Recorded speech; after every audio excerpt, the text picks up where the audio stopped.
Hello everyone, আসসালামু আলাইকুম। আশা করি সবাই ভালো আছেন। নতুন আরও একটি ভিডিও নিয়ে আপনাদের মাঝে হাজির হয়েছে। আশা করি সম্পূর্ণ ভিডিও জুড়ে আপনারা আমাদের সাথেই থাকবেন। আমি আছি এই মুহূর্তে ঢাকা বরিশাল নৌ রুটের অন্যতম গতিসম্পন্ন এবং বিলাসবহুল নৌযান পারাপাত 9 নৌযানটির সামনে। আপনারা জানেন যে পারাপাত 9 এবং পারাপাত 10 দুইটি নৌযানই কিন্তু সেই পদ্মা সেতু উদ্বোধনের পর থেকে ডকইয়ার্ডে অলস সময় পার করতেছে। আপনারা জানেন যে পদ্মা সেতু উদ্বোধনের পর থেকে ঢাকা বরিশাল নৌ রুটের যাত্রী সংখ্যা দেখা দিয়েছে। তারই পরিপ্রেক্ষিতে পারাপাত 9 এবং পারাপাত 10 দুইটি নৌযানই কিন্তু ডকইয়ার্ডে অলস সময় পার করতেছে।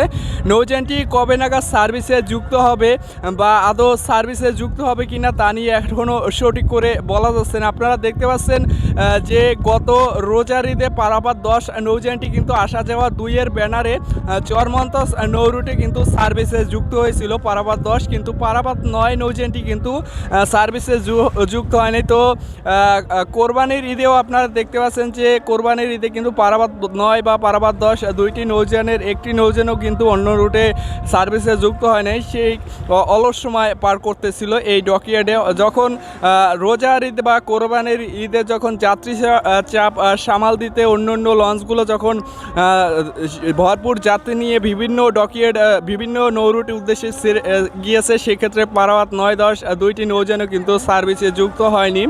আপনারা জানেন যে পারাপাত 9-10 দুইটি নৌযানই কিন্তু ঢাকা বরিশাল নৌ রুটের অন্যতম বিলাসবহুল নৌযান। তো তিনতলা মাস্টার বেস সম্পন্ন নৌযান কিন্তু এই পারাপাত 9। তো নৌযানটি কবে নাগাদ সার্ভিসে যুক্ত হবে তা সঠিক করে বলা যাচ্ছে না। যখনই এই নৌযানগুলো সার্ভিসে যুক্ত হবে তখনই আপনাদের এই পারাপাত 9 এবং পারাপাত 10 দুইটি নৌযানেরই আপডেট দেব ইনশাল্লাহ। তো ভিডিওটি আজকে এ পর্যন্তই। আসসালামু আলাইকুম। ভিডিওটি যদি ভালো লেগে থাকে তো অবশ্যই চ্যানেলটি সাবস্ক্রাইব করে পাশে থাকা বেল আইকনটি অন করে দেবেন। ভিডিওটি আজকে এ পর্যন্তই। আসসালামু আলাইকুম।